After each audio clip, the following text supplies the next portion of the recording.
Hi hello everyone. तो इस video में मैं बता रही हूँ लैक्टोज इंटॉलरेंस के बारे में, जो कि काफ़ी कॉमन है। इंडिया में भी काफ़ी कॉमन है, बट फॉरेन में काफ़ी ज़्यादा मिलता है। एंड तो ये क्या है, इसके सिम्टम्स क्या रहते हैं, इसमें बच्चे को क्या डाइट देना चाहिए। ये सिर्फ बच्चों में नहीं, एडल्ट्स में इम्पेक्ट ज़्यादा रहता है, बट बच्चों में भी शुरू हो जाता है। एंड कैसे पता चलेगा कि ये है, तो आपको क्या करना चाहिए।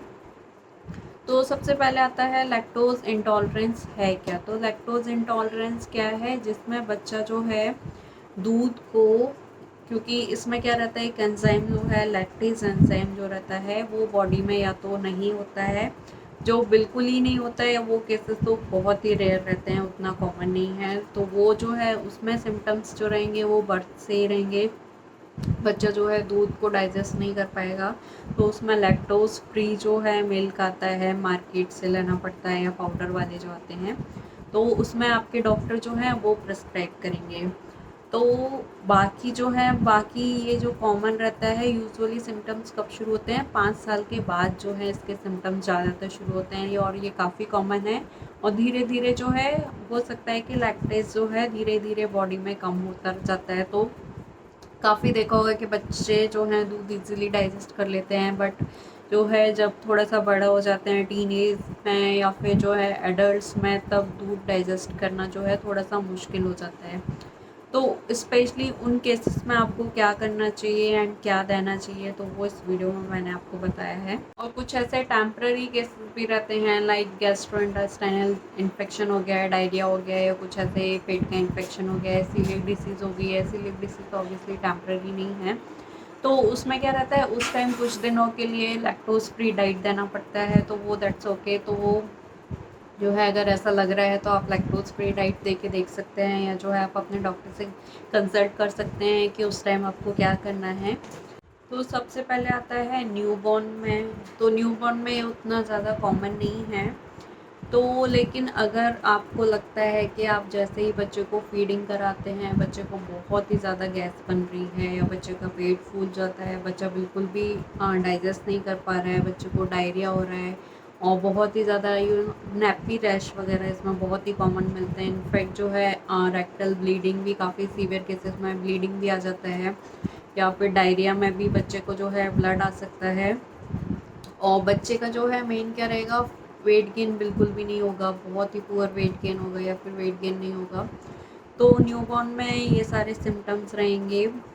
लेकिन क्या रहता है कि न्यूबॉर्न में जो है ये सारे सिम्टम्स जो हैं, बाकी जैसे गैस बनना और कोलिकी वगैरह, ये सब नॉर्मली भी मिलता है, तो उससे कंफ्यूज नहीं होना है। लेकिन अगर बच्चे को कुछ बहुत ही ज़्यादा बार बार नैपी रैश, डायपर रैश, या डायरिया और ये सब हो रहा है, तो आपको ये सारे सिम्टम्स उस टाइम में जो है बिल्कुल भी अवॉइड नहीं करने हैं।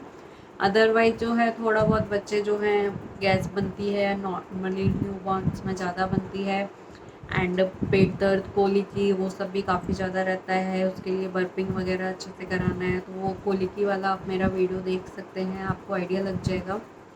देन उसके बाद जो है थोड़े से बड़े बच्चों में सिम्टम्स क्या हो सकते हैं, कि जब भी वो दूध पीते हैं तो उनको पेट दर्द होता है, या बहुत ही ज़्यादा गैस बनती है।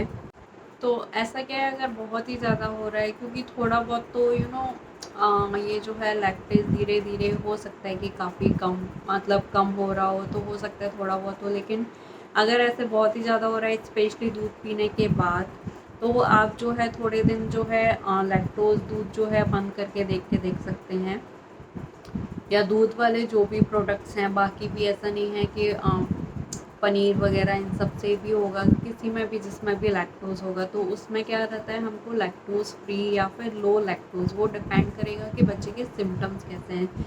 इनफैक्ट इवन न्यूबॉर्न में भी अगर ये सारे सिम्टम्स हैं, तो काफ़ी बार क्या रहता है, बच्चे लो लैक्टोज़, या फिर काफ़ी बार ब्रेस्ट फीडिंग भी इवन काफ़ी बच्चे टॉलरेट भी कर लेते हैं, या फिर कुछ जिनमें बहुत ही ज़्यादा सीवियर सिम्टम्स होते हैं, तो उनमें हमको लैक्टोज़ फ्री जो मिल्क है वो देना पड़ता है।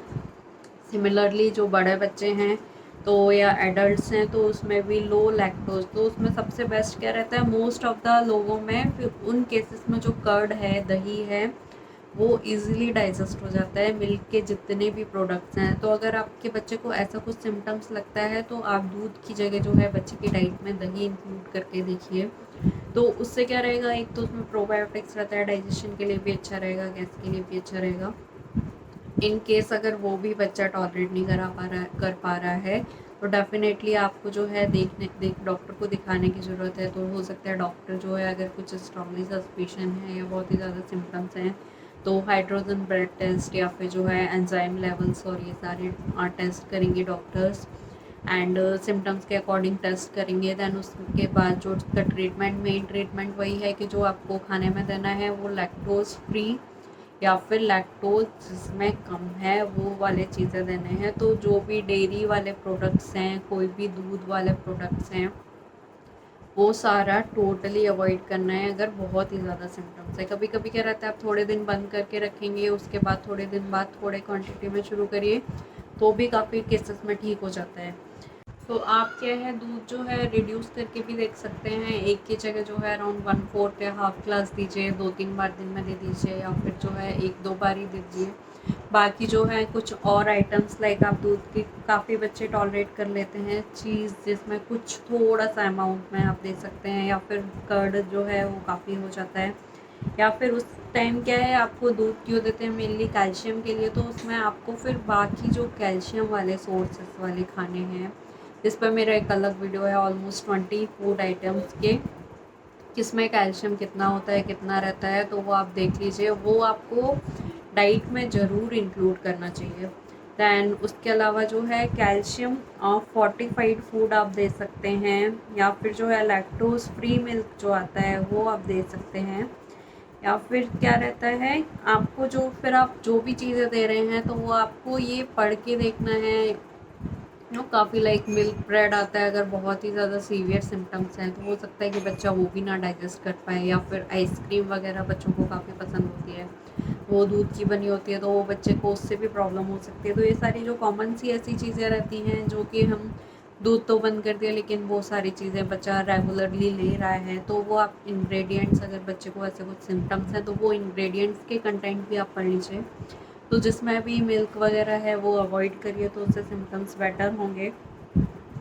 देन उसके बाद क्या रहता है, अगर न्यूबॉर्न में ऐसा कुछ है तो आप ये भी ट्राई करके देख सकते हैं कि थोड़े थोड़े टाइम के लिए थोड़ा थोड़ा जो ब्रेस्ट फीडिंग के सेशंस हैं वो जो है थोड़ा सा शॉर्ट कर दीजिए। जो 4 मिल्क आता है वो देना है शुरू वाला, एंड लास्ट उसमें लैक्टोज ज़्यादा होता है वो नहीं देना है। एंड थोड़े थोड़े गैप के टाइम पर आप देते रहिए। तो उससे क्या है, यूजुअली उस वो बच्चे काफ़ी टॉलरेट कर लेते हैं। एंड डेफिनेटली कुछ लैक्टेज सप्लीमेंट्स और ये सब डिपेंड करेगा कि बच्चे के सिम्टम्स क्या हैं। तो अगर ऐसा कुछ है तो ऑब्वियसली आपको एक बार डॉक्टर जो आपके बताते हैं उसको फॉलो करिए। बाकी डाइट में जो है आपको ये सब अवॉइड करना है। एंड कैल्शियम वाले जो फूड हैं वो मेरा वीडियो देख लीजिएगा। वैसे भी कैल्शियम वाले फूड जो हैं आपको वीडियो वैसे भी देखना चाहिए, क्योंकि उसमें क्या है वो आपको डेली देना चाहिए। बच्चे के लिए कैल्शियम बच्चे की ग्रोथ के लिए बहुत ही ज़रूरी रहता है। तो अगर आपको ये वीडियो अच्छा लगा तो लाइक ज़रूर कर दीजिएगा और सब्सक्राइब कर दीजिएगा।